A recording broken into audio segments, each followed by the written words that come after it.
Carolyn, you go wherever you want. Those mics are removable, and we're going to ask you to use the mics, even though you project the voice, because they're also going to screen recording stuff.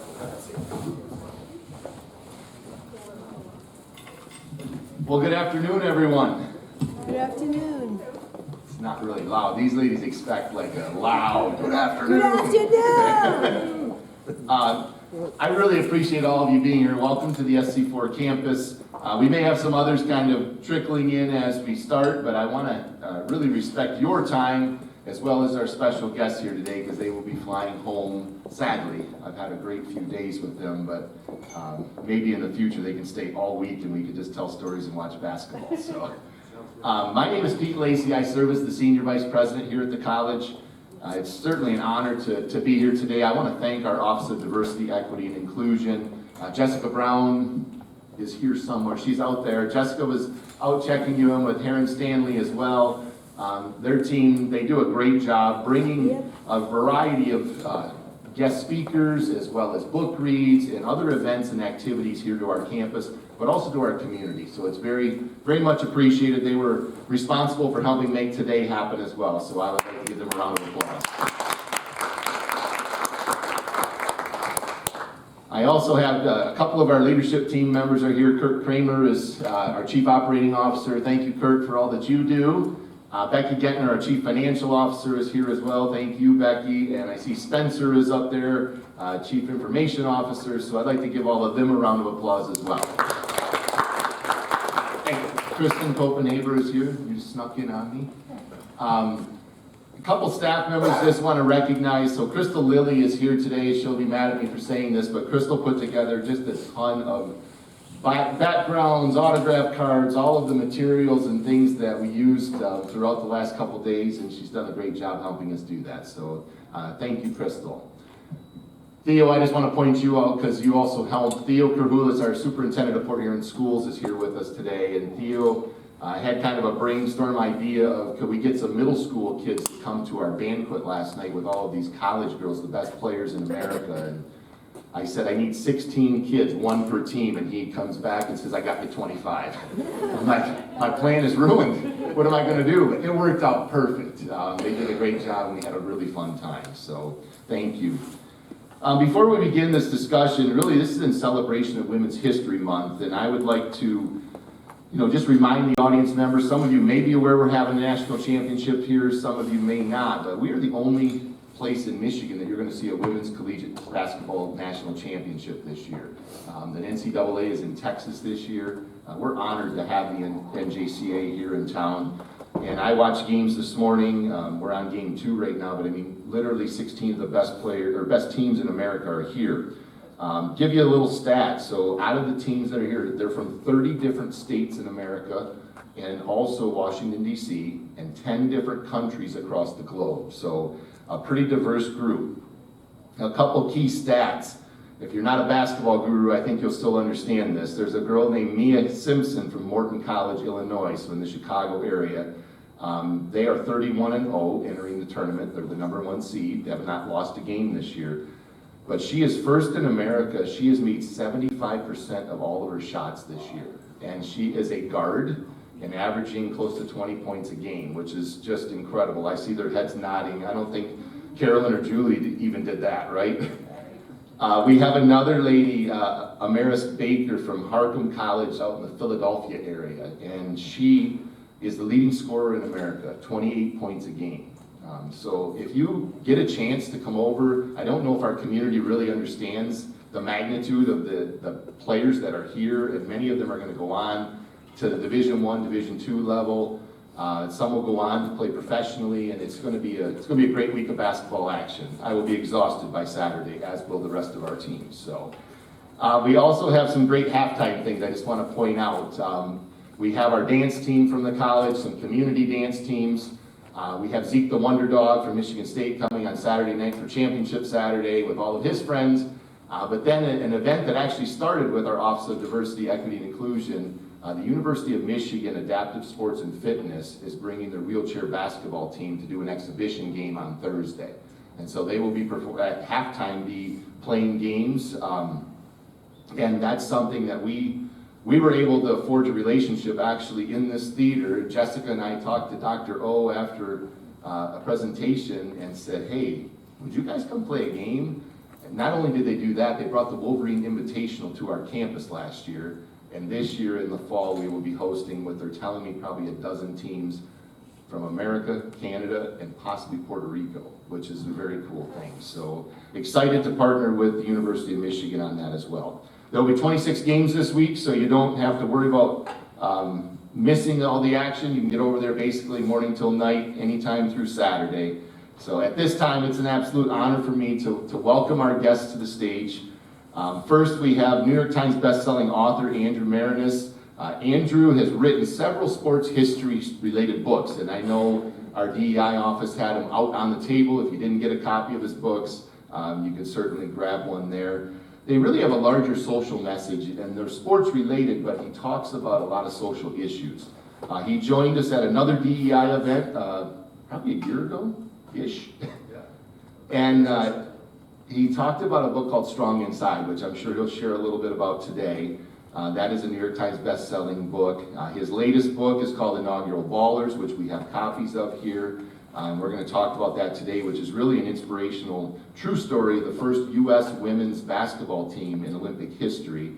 And then both of these ladies appear in that book multiple times talking about their stellar careers. So Andrew's a member of the athletic department at Vanderbilt University.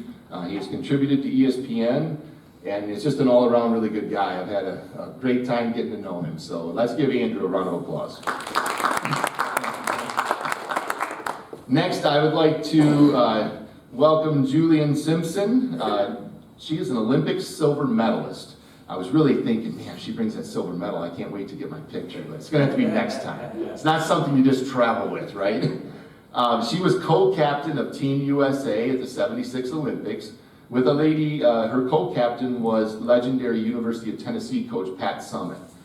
So Juliene's career, it was 11 different teams representing our country at the international level. She also was part of Olympic history. She recorded the first ever assist for Team USA.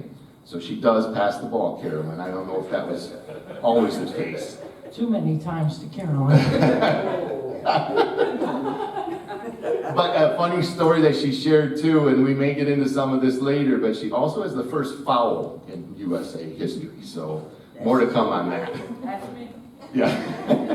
Juliene shot a perfect 100% at the free throw line during the U.S. Olympic journey in '76. She made all 16 of her free throw attempts during that tournament. In 2000, the coaches over in the field house are hoping that she gave some tips last night. In 2000, she was recognized as one of the best women's basketball players in America by being inducted into the Women's Basketball Hall of Fame. Following her career, Julie has spent 4 decades coaching at all collegiate levels. She'll share some stories on that today as well as being an athletic director, college administrator. So she really speaks our language, which has been pretty fun as well. Please join me in welcoming Juliene Simpson to the stage. And finally, last but certainly not least, please help me welcome Carolyn Roddy, another outstanding basketball player, one of the best to ever play the game, and an absolute rock star at our banquet last night. These teams from all over America just gravitated to her to the point of like, hey, we got a program we got to get going here. And she just had all of these students around her. So it was a super fun time. Carolyn began her basketball career at a community college in Texas, became a 2-time NJCAA All-American, MVP of the National Junior College Tournament. She continued playing as a member of the Wayland Baptist College team, the famous Flying Queens, and then represented our nation as a member of Team USA in the Pan Am Games, where they won a gold medal, the World University Games, the FIBA World Championships. The list could literally go on and on. Like Juliene, Carolyn is also a true pioneer of women's basketball who navigated significant barriers throughout her career. She began as the first black player at her high school in Tennessee, and she will share more about that journey with us today. She's been featured in Sports Illustrated, was inducted into the Women's Basketball Hall of Fame in 2019 as one of the best players to ever play the game. At the end of the discussion today, she did bring a couple bling bling. I think you told me you always have bling. She brought her 2 rings, so Women's Basketball Hall of Fame as well as the Naismith Hall of Fame. So pretty prestigious honors. Please help me in welcoming Carolyn Roddy. All right, you 3, the show's going over to you. So I've had a lot of fun, lots of laughs, more than I ever expected the last few days. For the audience members, you're about to hear some really good stories. I have some questions, but this is really informal. We've got an intimate audience here, so I would just say to the audience, if you have questions as we go, feel free to shoot a hand up. We can ask questions and just do the Q&A as we go. At the end, we will have some time. They are leaving today, but we'll have some time. If you didn't get an autograph on a book yet, or you didn't get a book and you want one, you want a picture, we'll be able to do that at the end. So my first item is I'm just going to start with you, Juliene. Just sharing a brief overview of your career. Let the audience know who you are a little bit. Go. All right. I was born and raised in Roselle Park, New Jersey. And so if you notice a little accent of tournament or water, that's why. I was born and raised there. Mother and father were workers in factory, 7 to 3 every single day. And so I have to say I really became my foundation from my parents. I have an older sister. She's 5 years older than I am, and she is a Mother Superior. She's a nun in convent in Pittsburgh. My brother is 2 years older than I am, and so I hung out with him. He played every sport. I learned how to play every sport. And so what I learned from him was not only skills of basketball, I learned how to walk like the guys, talk like the guys, spit like the guys, and do all those good things. I did not have a lot of opportunities in elementary school to play basketball. In 8th grade, they started the CYO League, which was really exciting. We had 6 games. That was our whole schedule. Went to actually be a nun for a couple of years. And then after I realized I couldn't play basketball and pray at the same time because my knees were killing me, I told my mother I couldn't do that, so she knew that my destiny was not to be a nun. And I went to a Catholic high school, and at that time, the Catholic high schools were the only ones that had an opportunity for women's basketball to have a league. The public schools were in New Jersey had not started girls basketball or any girls sports outside of intramurals. Went to a college in Wahoo, Nebraska called John F. Kennedy College, and back in the day, it was all AAU basketball, and so I played 4 years there, was a 4-time All-American. And then I had opportunities to play on 11 international team. And the highlight, and I played with Carolyn on the 3 teams that he mentioned. I was the point guard, and let me tell you, she was a player. That's why I always passed her the ball, because I knew he would score. And then I had an opportunity to be on the 76 Olympic team. What's so special about that is we were the very first. As in Andrew's books that he does, for men's basketball in 1936, and we had to wait till 1976 to be recognized. And Pat Sutton and I were selected as the co-captains, which was even just icing on the cake. So after that, I started to coach, and 2 years ago, and then become an administrator, and 2 years ago I retired. And this is a great opportunity. Thank you so much for having me here. Pete and this group, I walked into the banquet yesterday. It was done so well. I have been at Division 1, 2, and 3. And when I walked in there, I thought I was at the NC2A championships for Division 1 men. And you know what we say about men? I mean, I've been there. So you have done an outstanding job. And thank you. And the last thing I'd like to do is just really the book that you have from Andrew, and he'll explain more about his own book, but what I can tell you is the research that he did, he told our story, not his story. So some of those things that are in there is great, they're funny.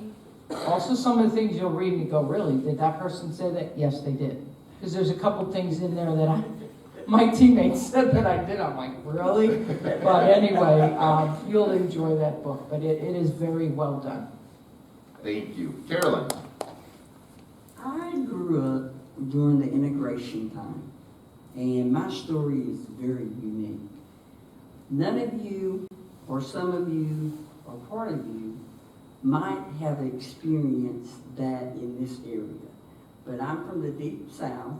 I'm from East Tennessee, and I'm close to Knoxville, and I'm 70 years old. And I'm very proud of that. God has blessed me so much. But at the time when I first went to the high school, I couldn't go into restaurants in the front door. We had to go around the back. All blacks had to go around the back. I can remember in the courtyard where there's a white fountain, and we were called colored at that time. There was a colored fountain. Well, it wasn't a fountain. It was a jug of water out in the sun by the tree. And the other one was by the courthouse in the shade. But the interesting thing is that we used to eat after every ball game. And we ate at this one place, and this was my first time being there. But the school had already set it up where the teams would come there. And I got off the bus, and we were getting ready to go in, and somebody ran to the door and said, "She can't come in here." Here's a 17-year-old kid, and you're telling them they can't come in the door, the front door. So my coach steps up, Freddie Paul Wilson. I love him to death. He's passed away now, but I have so much tremendous respect for that gentleman. He said, if she can't come in here, we can't come in here. And he told us to get back on the bus. Well, we turn around, get ready to get back on the bus, and somebody kept running up the door. "Oh, no, come on in." But here's the kicker. When we went in, we went all the way to the back. Here's all these open seats around, and we couldn't sit up there. We had to go to the back. I hope your kids, your grandkids, never have to experience anything like that, because it could have been traumatizing. But my mama, and I talk about my mama a lot, my mama always told me, you treat people the way you want to be treated, and God will take care of the rest. And that's what I've lived my life by, her sayings. And she embedded that in not only me, but the kids in the neighborhood. You can let negativity sink you to the bottom of the lake, but you can float on positivity and get to the other shore. Thank you. Thank you. Good luck following those stories. Yeah, no kidding. I just wanted to say it's an honor to be up here on the stage with these two ladies, and also to reiterate what Juliene said about what a great event this is and how hard everyone at SC4 has worked to put on an amazing tournament. It's been a lot of fun to be here. So I'm not nearly as good an athlete as Juliene or Carolyn, but sports has always been a big part of my life. I played baseball through high school, but I was always interested in writing about sports also. My parents say I learned how to read by reading the back of baseball cards when I was 5 years old. In middle school, I started a little sports magazine. In high school, I played baseball, but also was the sports editor of our high school newspaper in Austin, Texas. And there was a poster on the wall at our high school one day. It was advertising a sports writing scholarship to Vanderbilt. Paid your way to college if you're interested in writing about sports. And so I applied for that and was lucky enough to receive it. That's how I moved to Nashville. And my sophomore year, I learned about a former Vanderbilt basketball player named Perry Wallace, who had been the first black player in the history of the SEC and played at Vandy in the late 60s. And so I wrote a paper about him for a Black History course, and his story stayed on my mind for years after this experience of talking to him for the paper. And so finally, 17 years later, I decided I wanted to write a book about him. And so that was my first book, was the story of a pioneering basketball player during the Civil Rights era. A year after that came out, I met a woman named Ruta Sepetys, who writes historical fiction for teens and also lives in Nashville. And she said, have you ever thought about adapting your book for young readers? And I hadn't thought of that before, but with her encouragement, I adapted Strong Inside for a young readers edition and had a chance to travel to schools, middle schools and high schools, in 26 different states, and it was really energizing and inspiring for me to see kids at these schools who maybe didn't spend a whole lot of time in the library typically, but maybe were into sports. Their teachers or the librarian would come up and say, hey, they came in and they read this book, and they enjoyed it. And so I felt like, well, that's what I want to do with the rest of my books. And so they're all kind of tweener books between a young adult book and an adult book. But my second one, as you mentioned, is on the first U.S. men's Olympic basketball team. It's called Games of Deception. That team played at the 1936 Olympics in Nazi Germany. And so that book uses basketball to tell a story about anti-Semitism and fascism, where the first book was a story of racism and the toll of pioneering. My third book is called Singled Out. It's a biography of Glenn Burke, who is a Major League Baseball player. He's got 2 claims to fame. He's the inventor of the high five, along with Dusty Baker, and he's also considered the first openly gay Major League Baseball player. So that book uses baseball to talk about homophobia. And then this is my most recent book, Inaugural Ballers, on the first women's Olympic basketball team, set in the context, because it was the 76 Olympics, of the women's rights movement in the 1970s. So Title IX, in 1972, their team is following on the heels of that. Just that whole, second wave feminism of the 70s, and how do you get kids to read about women's rights movement? Maybe some of them would be attracted to that through a basketball story. I don't think it's intimidating for a kid to pick up a book with a basketball player or a baseball player on the cover. So then they get into it and they realize it's a little bit more than just how many points the player scored or how many rebounds they had in a game. Absolutely, thank you. I'm going to throw it back to Carolyn and Juliene. You both grew up in a time where really opportunities for women were not available. The book talks a lot about women's rights issues through the 20th century. When you think about voting rights, employment opportunities, equal protection, can you please just talk a little bit about how the game of women's basketball and the women's rights movement developed kind of alongside each other? Point guard, hey, here we go. It's very interesting because I think at the time we don't realize the impacts that we make. People call us trailblazers, thank goodness the pioneer thing kind of went out the window. Yeah. But, you don't realize what's happening when you're doing it. You just do it and move along.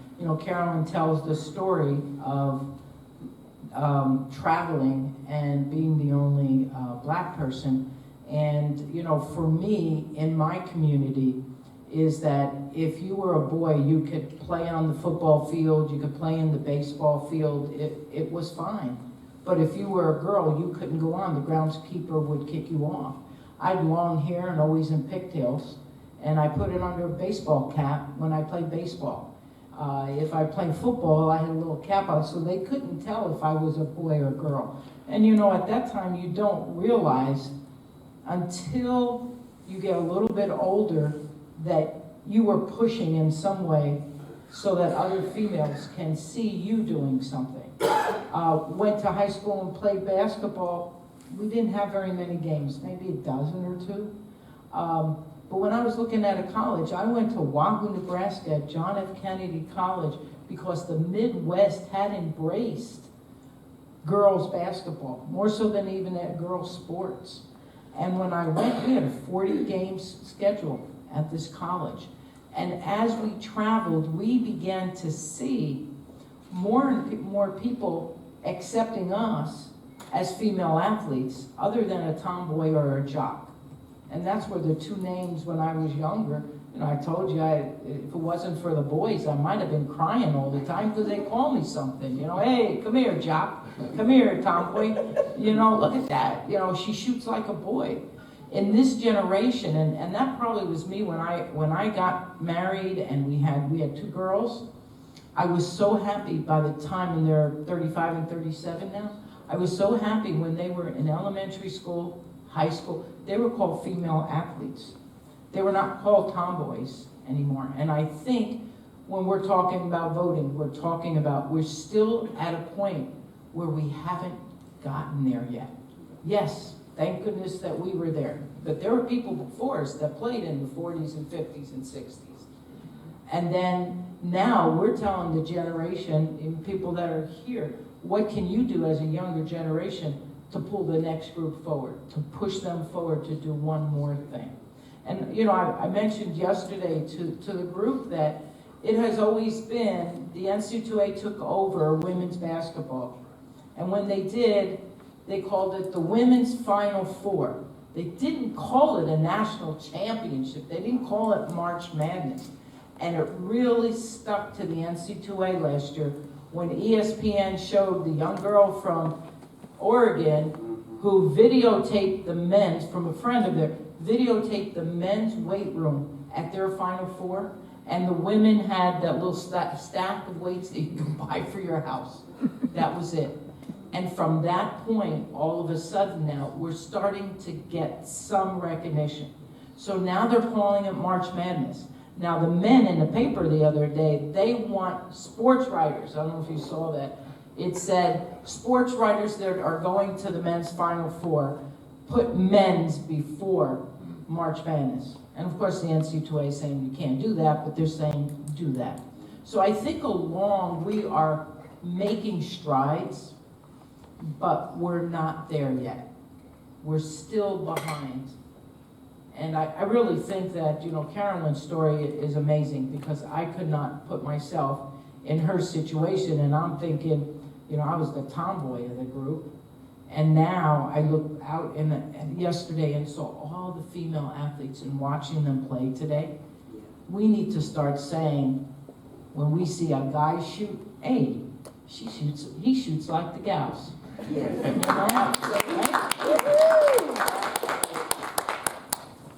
Who knew that 37 words would be so powerful? As Pete mentioned, this is the 50th year for Title IX. And there's only 37 words. Think about that. Words are powerful. And you talk about being denied change of names and everything. When I was coming up, I didn't play with dolls. I followed my cousins, my uncles. I've still got scars from where we played together. And we played on an old dirt piece of ground. That's all it was. And the lady by the name of Miss Bessie, she put up some kind of hoop and had my uncle build a backboard. And she put it up on her property. And we would go up there every day, and play. Mama knew where I was at. When it was time to eat, she'd stand out on the porch and holler my full name, which I'm not going to tell you. But our community, you know, they say it takes a village to raise a child. A village raised me. But my mama was the shining star because she taught us three things.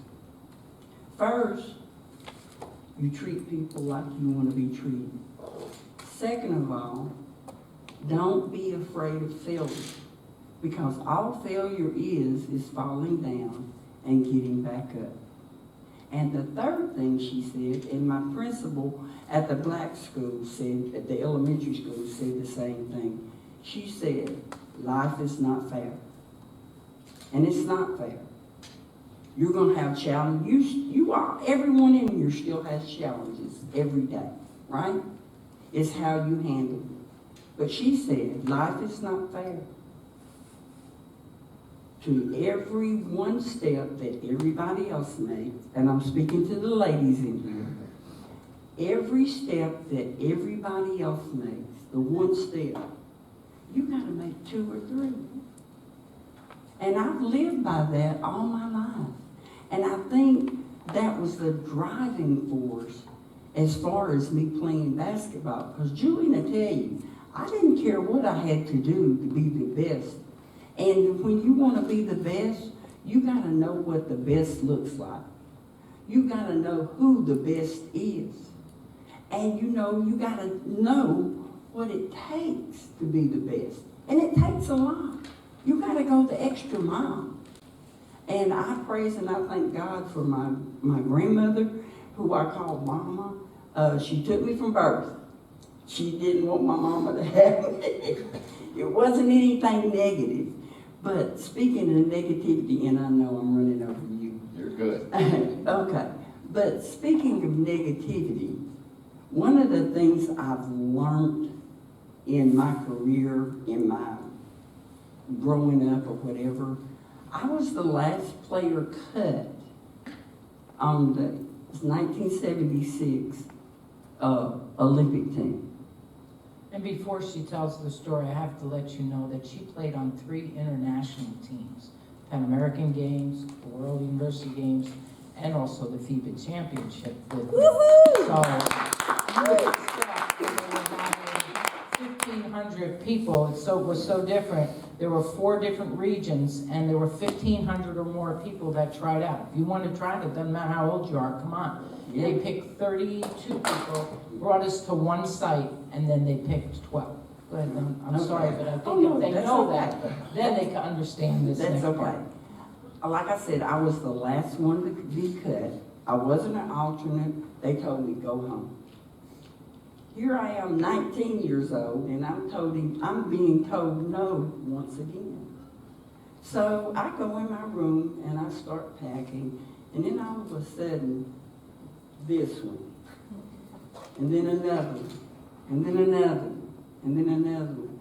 All my teammates came in my room, and that meant more to me than playing on the Olympic team. We cried together. We cursed together. Because please. She says she didn't cry, but she was right there with me. And we talked about a lot of different things. But I said all of that to say this. What we're here for, and this is all 3 of us, what we're here today for, and what we try to exhibit and tell the young ladies over there is that what we're trying to do is reach back, reach down, and bring somebody else along, like Juliene had said before. Because, see, it's their time to reach down, reach back, and pull someone else forward. And all of you can do the same thing. I see it in your community. I don't know anybody in here personally, maybe Vicky, but I see that in you guys. This community and this school has embraced each other, and that's so important. If you come from an environment where that doesn't happen, the boys are over here, the girls are over here. This is true. You guys, oh my gosh, you don't know how blessed you are. And it's just phenomenal. And I'm going to tell one more story and then I'm going to let Pete talk. But I was when I first went to Wayland Baptist College, we were the Hutchinson Flying Queens, and we flew everywhere. We had postcards, we had dress uniforms, whatever. But when I first went, the first ball game, nobody told me that we played after the boys. You know, normally you go to the gym at high school, elementary school, college, the girls play before the boys, right? Well, we played after. So I go over to the gym 2 hours before, and I'm getting dressed in the dressing room, and I'm sitting there and I'm ready to go, and I want to show everybody. And all of a sudden I said, where is everybody? I was looking around, and then finally a few of them came in, and they said, what are you doing over here so early? I said, we got to play. We play before the boys. She said, no. We warmed up to Sweet Georgia Brown. We did a football routine. And this lady by the name of Janice Beach, she was a guard. She was a senior, and I was a junior. She had trained her foot to kick the basketball up on the backboard. And we did a line of taps. I don't know if you know what taps are, but it's tapping the basketball against the backboard. And I was the last one, and I put it in. And I thought that was so unique, but nobody left. They all wanted to see us play. And that was so unique for me. And I want to say thank you so much for inviting us, inviting me. We have had so much fun. And like I told you a few minutes ago, this environment here, hold on to it, treasure it.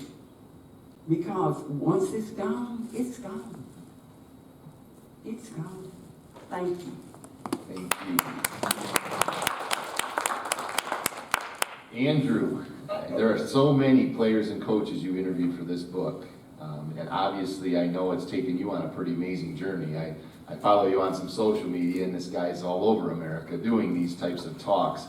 How did you go about finding the players to interview, and specifically, can you share the experience of first talking with these two ladies and what that's been like? Yeah, I mean, I always tell kids when I talk about my books that the research is the most important part of a nonfiction book, more important than the writing even. You know, you'll really struggle in the writing if you don't have good information. So interviews are a part of that. I tried to interview all the living players on the team, and the head coach, Billy Moore, was alive as I was working on the book. There are a couple players that I wasn't able to talk to, but most of the players on the team, including obviously Juliene and Carolyn, were two of my favorites to interview for the book. I mean, I just think the distinction in their voices is pretty amazing. You hear Jersey and you hear East Tennessee, right? But they were both great storytellers. And the thing that really stood out to me when I talked to Billy Moore, who was their coach in 1976, two things. One, she said that she would cooperate in any way possible because she wanted her girls, as she called them, to get the recognition that they had deserved since 1976, that she felt like hadn't really come. And so that was amazing for me to hear from her. I wasn't sure, you know, if she would want to cooperate for the book. Maybe she's told these stories, you know, for decades, but I didn't get that impression from Billy, and she helped introduce me and share contact information for the different players on the team. And the other thing that Billy and the other players on the team all impressed me with is they understood where they sort of fell in this like line of history, you know, and they understood the history of women's basketball. That's something I try to write about in the book also, is that it's not like women just started playing in 1976. Women had been playing basketball since a week after the game was invented in 1891. There was a really strong history of, although it was not common for high schools to offer women's sports in the 1960s, that doesn't mean that it didn't exist before that. And I was surprised that there were ups and downs. It wasn't like a straight line of progress. There had been strong women's basketball teams at different levels, at different parts of the country in the 1910s and 20s and 30s and 40s, especially during World War II. Just like you see a league of their own, you know, there were women's basketball barnstorming teams that were popular. And so these players understood where they fell in history, but more important, they understood what they were doing was creating opportunities for women in the future. And so the first chapter of the book takes place in the locker room before their silver medal game in Montreal. And Billy Moore sat her team down and said if they won the game, they would be changing women's sports in this country for the next 25 years. And I felt that was, one hand, a lot of pressure to put on your team before they go out and play for a medal in the Olympics. It wasn't just about them, but it was about future generations of people. But again, it showed that they understood that girls would be watching and young women would be watching, and that this would improve the situation for future generations. And during those 25 years, I've got kids too, so it's totally fine. You saw NCAA assume control of women's sports. It's college scholarships for women athletes. The WNBA starts during those 25 years. Women's soccer, Women's World Cup, women's soccer in the Olympics starts during those 25 years also. So they really did, as trailblazers, blaze a trail not just for women basketball players, but for women athletes in all sports. Thank you. Carolyn and Juliene, it's been awesome to see the friendship both of you share after all of these years. And I think it's pretty cool to hear your story and to compete at that international level as you did. Would just like to hear you talk a little bit about the power of teamwork and collaboration, and and really working together. I mean, I appreciate the compliments that you've given to the college here, but that doesn't happen because of any one person. It's a whole bunch of people that work together, and obviously your success has been part of that too. So just, you talk a little bit about teamwork. You know, it's very interesting because we are so unique here in the United States. Our standards are so different than other countries. Our camaraderie with each other is so different. And I feel that all the teams that we've participated on, whether we were playing together or with other people, including college teams, I think we have the uniqueness of knowing each other beyond the basketball court. And I think in many games, when push came to shove and that game was close, the eye contact, the high five, the looking and staring and encouraging each other, while the other teams were so mechanical or yelling at each other or falling apart. It just seemed like the United States teams, and you watch the Olympics and you watch even the NC2A now, men and women, you will see that there is something unique, that you are part of that group. And you said it again, every time that we played beyond ourselves. It's just, she shared about what happened. Do I agree that she should have been cut for the team? Well, obviously, we didn't agree with the committee. But we just wanted to support her. We really, even after she left, we continued. And I think that's the bond that I think is really special about all the teams we played on. And I think for our 76 Olympic team, we have 8 members still remaining that are alive. And so we have really tried hard in the last year, because of Title IX, to communicate a little bit more. And I think it comes just from the uniqueness, I think, that we have, and the leadership. I'm gonna have to say, when he mentioned Billy Moore, she was a visionary. Like, she believed that we could win. It's like having the faith and not even know. So, we're training, and what a suicide is. You have to run in so many seconds. We didn't do 1, 2, 3. We're up to 13 one day. And the assistant coach had said to her, you might want to, she said, nobody's going to back off of us.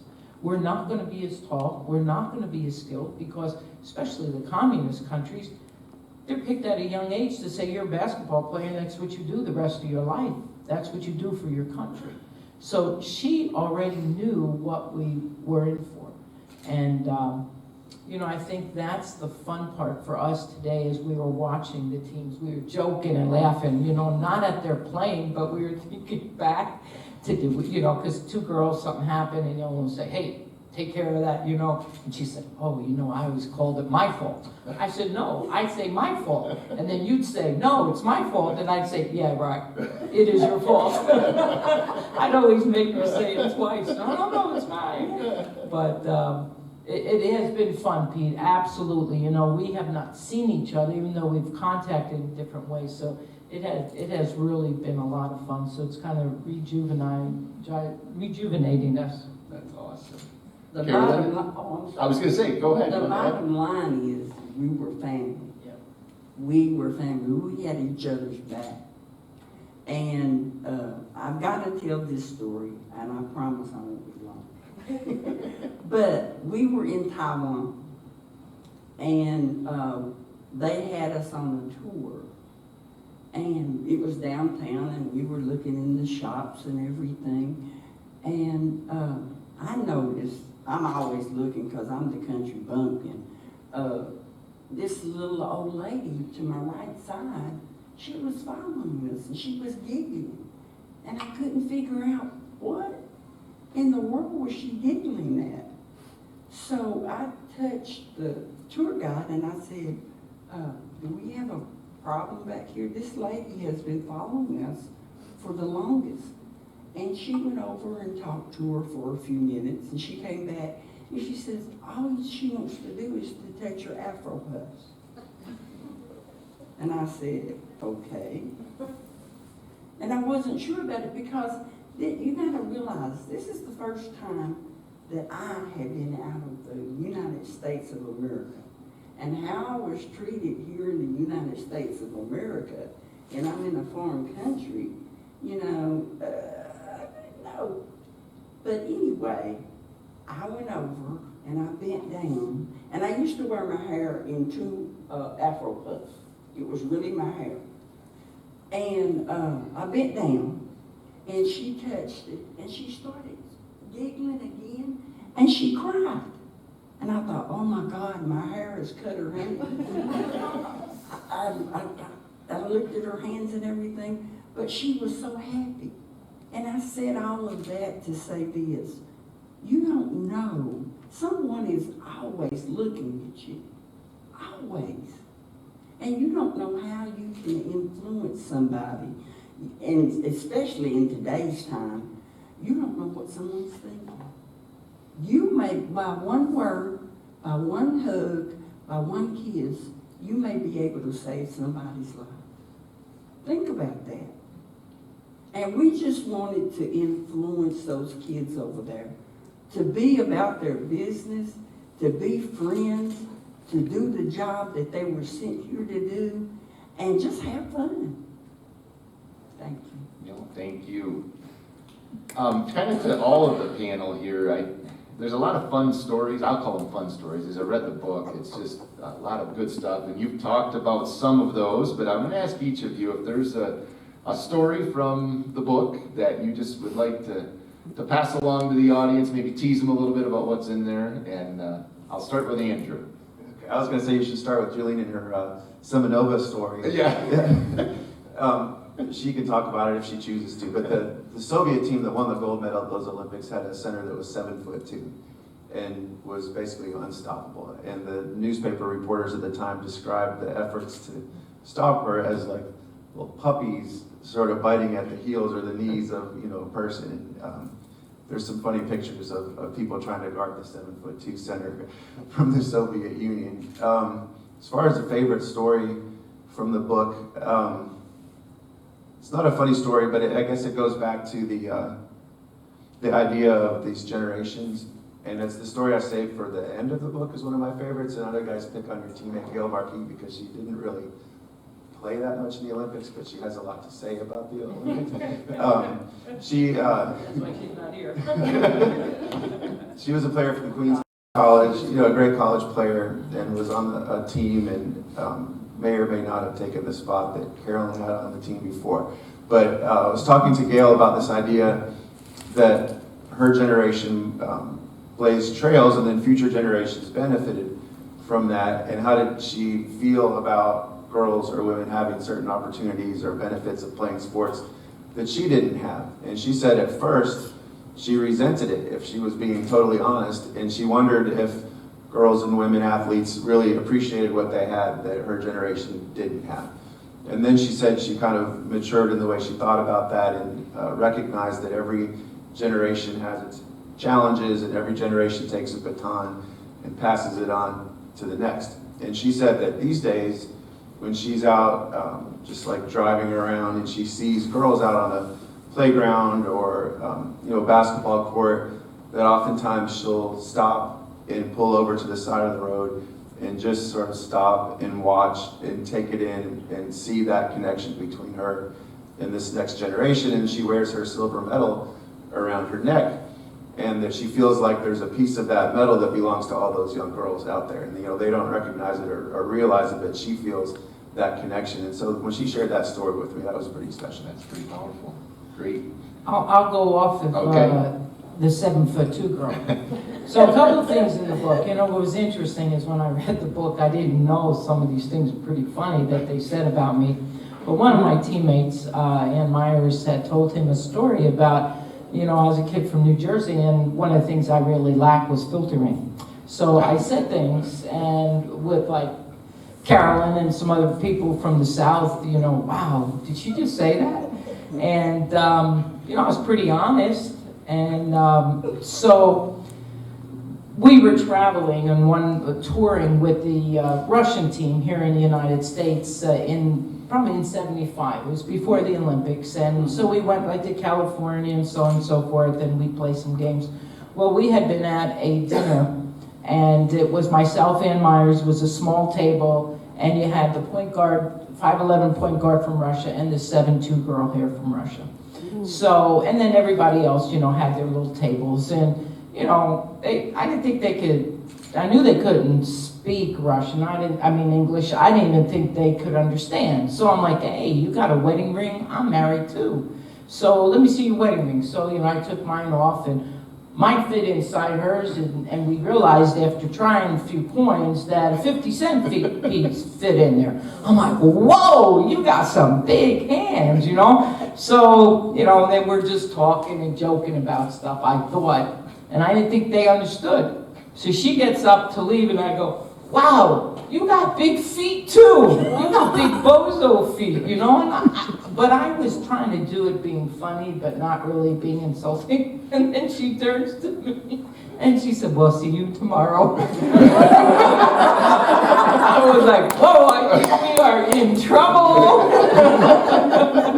But you know, it's nonchalant. When you're from New Jersey, you kind of like laugh at things, and so you're not really offending because, you know, the guard kind of understood a little bit, but you know, it's just like, oh, okay. But then we became pretty good friends, and you know, she's been inducted into the Naismith Hall of Fame, and now, you know, and she comes back once in a while, you know, I'm like this big, and she's this big, and I gave Andrew a picture of me in front of her. I was kind of like trying to block her one leg out, because that was my job, is to pass the ball to Pat Summit, go and set a screen for Ann Myers, and then we'd rotate, and then I'd have to go down and set a screen on Juliana, so then looser, this one could get free. And there is a picture, and I have not found it yet, but there is a picture they took where I went to set the screen, and I was like this on one of her thighs. That was it. That's a picture that Andrew has. I don't even know if I'm at her belly button. Yeah. Thank you. Carolyn, any story that stands out to you? Yes. I stopped traffic in Red Square in Russia. Ooh. Annie Myers, Sherry Rapp, and it was one more. I think it was Lieberman. I'm not for sure. But they decided to braid my hair.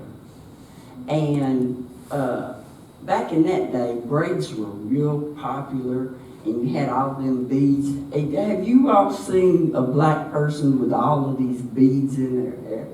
Everything. So we're on another tour. I don't know why it happened to me on tours. We're touring Red Square, and all of a sudden, we all noticed the cars were backing up. And people were getting out of their cars and just looking. They were looking at my head because it was braided. I don't know at that particular time, this is 1975. They weren't used to seeing a lot of black women, okay? And I think I was the only one then, right? Okay. I've been the only one for so long, I've forgotten. The KGB escorted us back to the hotel. When I got back to the hotel, I was so scared. I had everybody on that team trying to pull them beads out of my hand, unbraided and everything. And I said, I'll never do that again. Thank you. We're going to end with one question here and get to Q&A. So during the visit this last few days, we really talked about the men's and women's game and how things have evolved. I know Julie just shared some information about March Madness. We've talked about coaching discrepancies. I mean, how many women's teams in the game are still coached by men, and how, you know, the opportunities aren't there even in 2023. However, we've made some strides. I know we interviewed at Marysville schools. I know Kirk Smith was here. I don't know if Kirk is still up here, but the students from Marysville, and in that studio it was almost exclusively women that were helping. And so I think my question really is how do you think we can move forward? How can we continue to make some of the strides we have, but even get further and further where there's really not a difference if it's a men's basketball player or a women's basketball player? I think one of the things we have is social media. And I think if we could promote the women more, that's one thing. I think the thing for me as an administrator, when I had to select a coach, I did not have a good core of women that would apply for the job. I think because of the history of women not getting, especially in basketball, not getting as many opportunities, sometimes they don't even apply for the job. So I think more women have to have that opportunity to get the job. We watch Division I on television this last week or so for women's basketball, and we now have about 52% of men that are head coaches in the women's game. And when we think about it, we pretty much have 0% as a woman when we apply for the men's game. Now, we almost have less than 50% when we apply for our own women's game. And this is something that Muffet McGraw from North Carolina just again had another comment yesterday or the day before in regards to our opportunities, and people are not stepping forward in the administration positions that will give women opportunities. We have a lot of WNBA players, we have a lot of players that have played the game, and so it's really, yes, when we went to the studio with I was so happy to see all women on 4 or 5 cameras that were interviewing us. And so we just have to keep pushing forward and giving opportunities, and if we don't see it, we need to speak up and say something. It's like being in the airport, you see a bag, speak up, right? And I think if you see something not right, you need to speak up and help in any way that you can. Thank you. Anything to add, Carolyn? Yes, something that struck Juliene and I both when we were watching the games today, you guys had a majority of women referees. Did you know that? We did. We did. And I thank you for that. We as women, forerunners, pioneers, trailblazers, whatever you want to call it, but you too, we've got to step up and step out. We've got to start doing that. And Title IX just doesn't apply to sports. It applies to every woman that's in here. If you choose to do something that you think is not in your vocabulary, I'll use vocabulary as a sentence. What are you going to do if you fail? What did I tell you a few minutes ago? Failure is nothing but falling down and getting back up. 95% of what you do in life is your heart, and 5% is in your brain. It's all in how you react to negativity and to positivity. A coach of mine, I went to Hiwassee Junior College, and it was a religious school.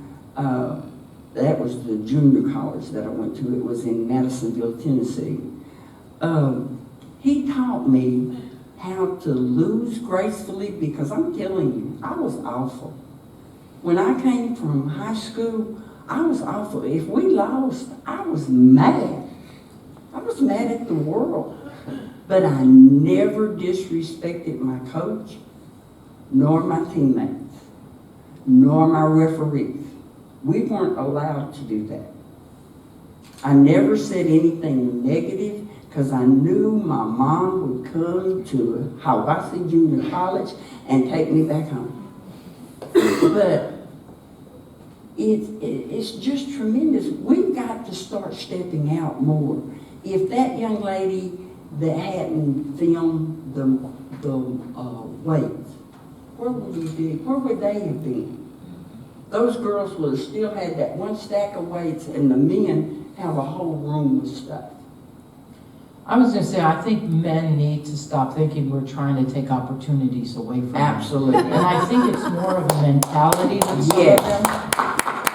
We want them to go with us. And, you know, I'm starting to find in the WNBA, the NBA guys are starting to speak up for it. So as we women are trying to do it, like for instance, I'll be married 50 years. Can you imagine that guy's going to be in heaven before me? But I'm married 50 years in September.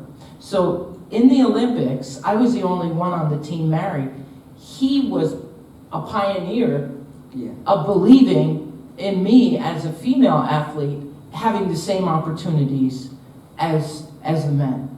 And I think that's one thing that we need to continue to do, is to encourage the men to speak up, and not only the women. Like we need to do, as you talked about being a village, we need to keep moving. You know, we don't have any really negative stories or anything to tell. We were talking about that. For everything we didn't have, we look at what we had. Yes. Instead of we didn't have this and men had that. We just walk through it. But now as we talk and speak to people and try to lead, what we want to do is saying, hey, listen, we've done this, we're done. What can you do to help that next generation? You know, without saying, we don't want men in our sports. No, we are going to have it. But what we will also have is what we're starting to see in the men's sports. We are now starting to see some females coaching in the men's sports. And I do want to kind of squeeze some of the men in, because we still have 2 men. Thank you. Andrew, any parting words, and then we'll take some Q&A. Sure. To your question, I think that last year with it being the 50th anniversary of Title IX, there was a lot of celebration of everything that had happened over 50 years, and talking about progress. But the other side of the story was there's still a lot left to be accomplished. One of the things I think that you're starting to see change is media coverage, and it's basically being proven that if you put women's sports on TV, that people will watch it. The College World Series, the Women's Softball World Series had higher ratings than the Men's Baseball World Series last year. The Tokyo Olympics was the first time that there was more women's sports shown on primetime coverage on NBC than men's, and so you saw that change. I think the thing that I noticed working in a college athletic department that I'd like to see change is people actually show up for women's athletic events. I would like to see them show up. Our men's basketball games, there's 10,000 people there. The women's games, there's 1,000. And the top women's programs around the country are drawing sellout crowds, but not everybody. Even people like in this room, our family, like maybe we say we support women's sports, but you're actually going. And so it's been important for my wife and I to take our kids to as many of the women's basketball games as the men's games. I felt like maybe I was part of the problem in having written 3 books that are all about men's sports. So finally I've written a women's sports book. But that's part of media coverage also, is like telling these stories and what amazing stories these women have that hadn't been told as much. And so it's, like you said at the very beginning, telling stories, but actually showing up and putting your money where your mouth is and supporting women's athletics by watching on TV, going to the games, and talking about it, and bringing other people along with you. And the reason why he wrote his book, he did not bring that up, is that he was speaking to a middle school about the 1936 Men's Olympics. And afterwards, a young lady raised her hand and said, all right, you told us about that. Could you tell us about the 1976 women's basketball? And he was like, no, I can't really. So it gave him the idea. And so here it is, a middle school person that really inspired him to do that. Yeah, So that's right. Her name's Maddie, and she was from DeSoto, Kansas, which is in Johnson County, Kansas. And Johnson County is one of the 16 teams that's competing in this tournament. So there's a real connection. Oh, man. Yeah, very cool. Well, thank you all for being with us today. Let's give them a round of applause and we'll take some questions. Anyone in the audience have a question? Something you're wondering about, sir? You guys, kind of a 2-part question. First, if you could talk to your past selves, sorry. Sorry. So they can hear you on live stream. apparently I'm not loud enough. If you could talk to your past selves, like back in the 70s, with the knowledge and experience you have today, what advice would you give yourselves about how to keep motivated and doing what you're doing? And also, what kind of advice would you give to budding or soon-to-be female athletes of now? Well, we played for the love of the game. That was one of the driving forces for us. And as Juliene said before, we didn't have very much. but we appreciated and we were grateful for what we had, and we made what we had better. So the generations that are coming along now, what they need to do is step up, step out, appreciate, and be grateful and move forward. I really think you have to, we all know this that's sitting in the room here, you have to find something you love and be passionate about. And you know, you find a job, and so many of us that really love our jobs, we're like, it's really not hard work, you know, but you work really hard at it because you have that passion. And I think I'm saying to myself back in the day, I mean, even now, I love the game of basketball, even though I'm not coaching an administrator. And I think that's where young people should have opportunities to play sports, to do the things they want to do. But we need to encourage them to find a passion. And once you find that passion, what ends up happening is it's not very difficult for them. It's, for instance, if you all know, many of our colleges have started esports. And they're calling it a sport. Don't ask me when you sit in that chair and you're doing that. But yet, I find so many people are into that, and that's their passion. Well, I'd rather than be going running or playing basketball, but they have to find what makes them go. What I think is interesting about you both saying that like you played for the love of the game and you're passionate about it, and like to our ears now that sounds normal that an elite basketball player would say that, but when they were growing up, all the messages in society and sometimes from your own teachers was that you shouldn't be doing it. You know, like girls shouldn't sweat, girls shouldn't have muscles, girls shouldn't be competitive. We don't have a team for girls at our school. There's no scholarships if you're a woman in college. There's no WNBA. You know, so all these messages that you were getting telling you that you were doing something almost wrong by loving basketball, and yet you refused to listen to that or be limited by that, I think is what made your success pretty remarkable. The coaches that I had, they figured out the best way to get me to do something that they wanted me to do was tell me you can't do it. I hated for someone, and my coaches never told me that, but one of my coaches, Dean Weiss, he's a phenomenal coach. He's in the Women's Basketball Hall of Fame, and he is from West Texas. When I was recruited by him, he said, Bush, if you'll give me 100%, I'll recruit you. I told him, I said, I'll give you 110%. I'll give you 150%. Little did I know, the word mediocre was not in his vocabulary. And I never, ever, for 2 years, ever heard him say, you did that right. So when I played for him in the WBL, he had an interview with the Dallas News or Dallas Herald or whatever that magazine is. In big bold letters, it says, Carolyn Bush is the best player I ever coached. And that's all I ever wanted to hear him say. But he knew, he saw something in me. Just like our players, we saw something in each other that we couldn't see ourselves. Have you ever been in that position where someone else sees something in you that you don't see yourself? Think about that. That's so awesome. But mediocre, I wish he had told me, is not in his vocabulary. Thank you. Any other questions from the audience? Yes. Jessica's got a microphone so we can catch it on the video. Thank you, Jessica. I have a couple of comments. I'd like to thank you, women, for all that you did to bring us forward. I lived through this. I was brought up in the rural community here in the farming community. That's where I got my muscles and the hay and milking the cows and all that kind of stuff. Went to nursing school, and I was able to actually play basketball for the first time because in our rural community that we did not have sports for women or much of anything else. Second-class citizens, we were definitely. In reading this this book and then hearing you today, it just almost brings me to tears to read about all this and to hear your respect for not only the game, the basketball game, but in this book, if you haven't read it, this respect for women. I thank you for that. Thank you very much.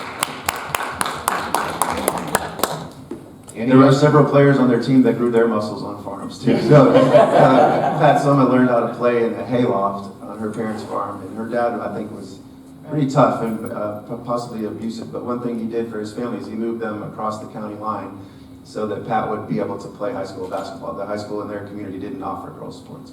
And I think her father hugged her for the first time when she won her first national championship. Whoa. Yeah. So, Any other final questions? All right. I thank all of you for being here today, and I just want to echo some of the comments today. And Andrew, we didn't set this up, but that idea of going to watch women's sports, I just think, and all of you have an opportunity this week to do that, I don't think people realize the high quality game and how special it is to have fans at your games. And that event last night, to have people who are cheering you on, and you are important, and you are darn good at what you do, and you work hard. Our women's teams are some of the best teams. We have 2 national championships at this college in 100 years, women's volleyball. We took second in America with one other team, lost in triple overtime, women's basketball. I mean, we have some great competition that's ahead of us this week.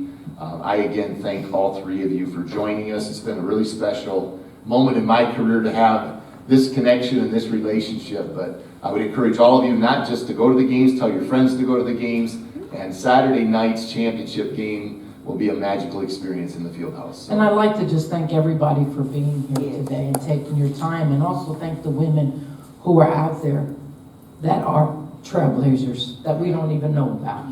Appreciate that. Thank you. Thank you all very much. Thank you. If anyone would like a photo or autograph, I know Heron and Jessica had some books out there. If you didn't get one and you want one, I think the 3 of them can stay just a little bit longer, and then they got to get on the road.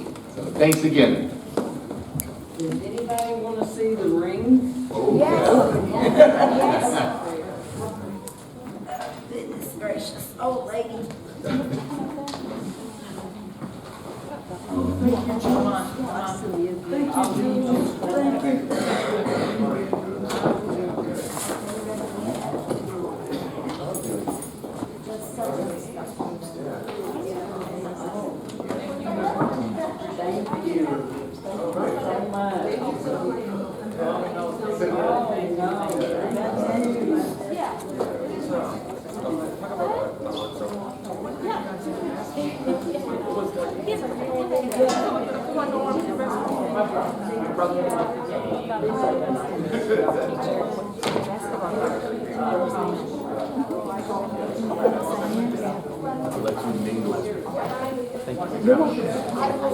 Oh, the jersey.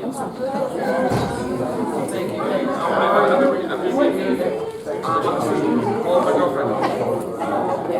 I'm born and raised in Port Huron, so.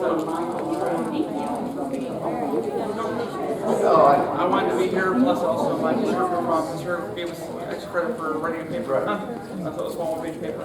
So now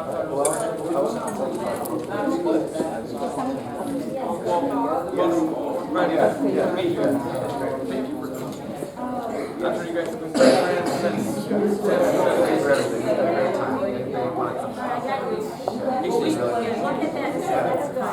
well, respectful, of course.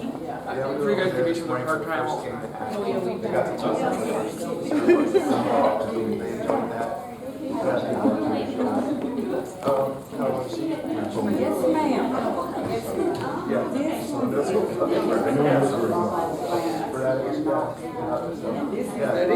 Like grabbing her. I've seen that. Smaller ball.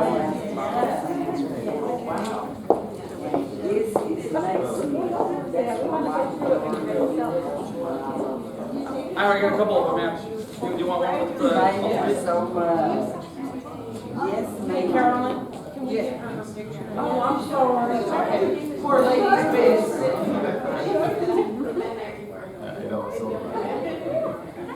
Thanks for being here. I just told you a story.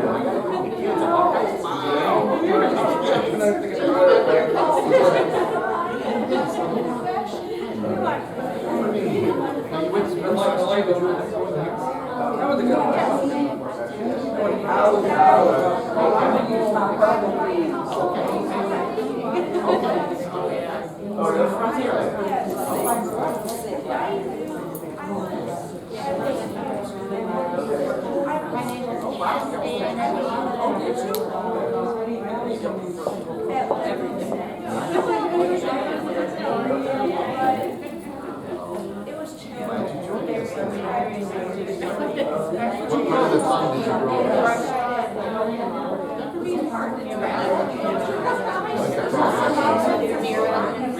I live in St.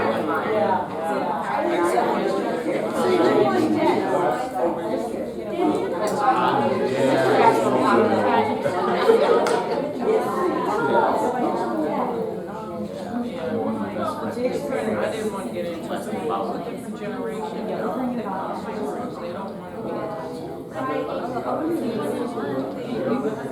Inspiration. I'd like to get that recycled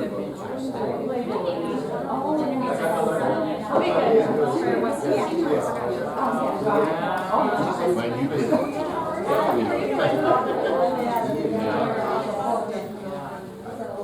I was, yes. Yes, I started with my Still something you did, right? Did she get that up? Okay. Yeah. Oh my goodness. Well, you made your life a success. Thank you for being here.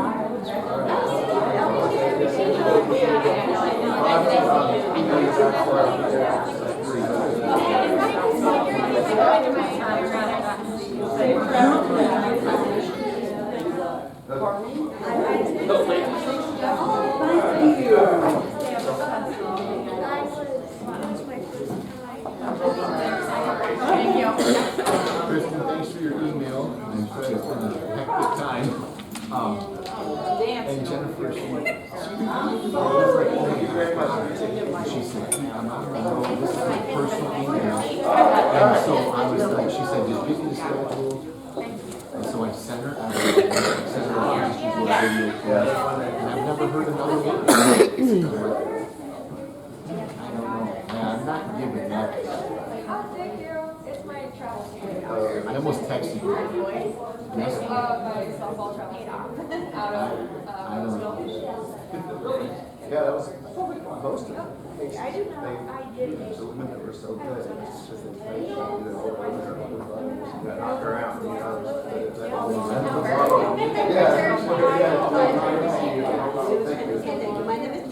Well, I was headed to the convention center yesterday. Just before this, it's maybe like 3:30, 4 o'clock, and I'm driving along the river. There, in front of the convention center by the bridge. I signed you in. I'm like, how do we get something? So I don't know. Yes, literally, it was Channel 4. I was going to say, who knows what it was. This is such a cool story.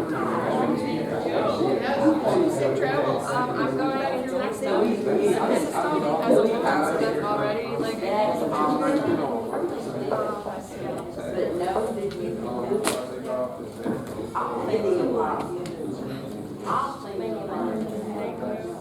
Someone killed you and things like that. That's what I do. My name is Nigar, N-I-G-A-R. And? No, you write, just write for the name.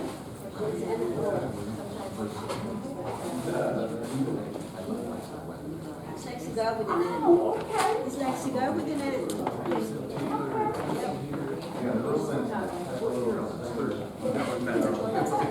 We make the map. It was literally abandoned there. And I was like, oh my gosh.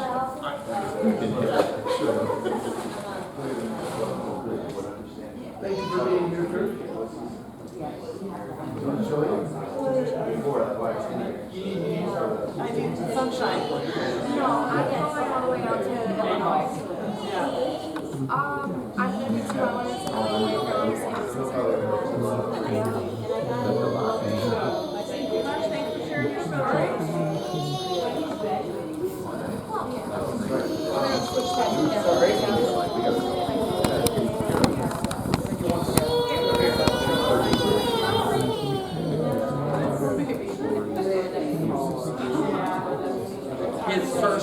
this morning. His name's Eric, and that's my girlfriend Jan right there. Yes, we both. Yes, ma'am.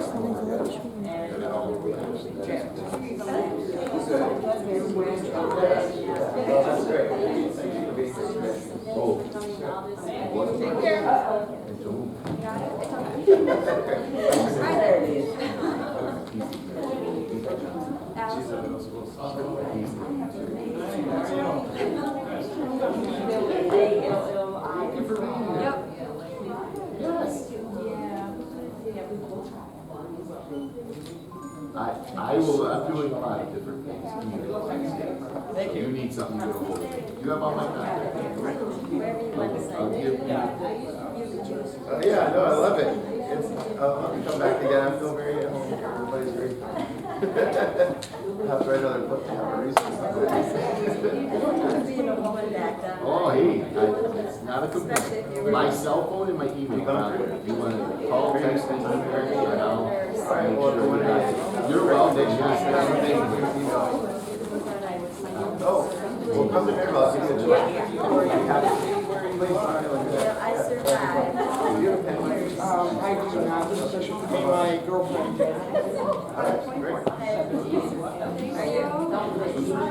And my girlfriend. What's your name? Eric. I still walk if I.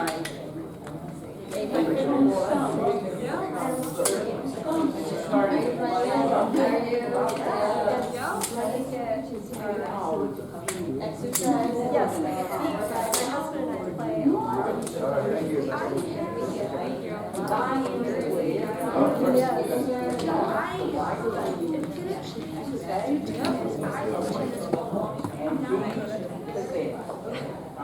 Thank you. Yes, ma'am. How are you? I'm blessed. Crystal. What's your PH?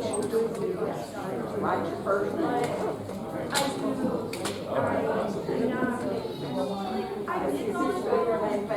Yes.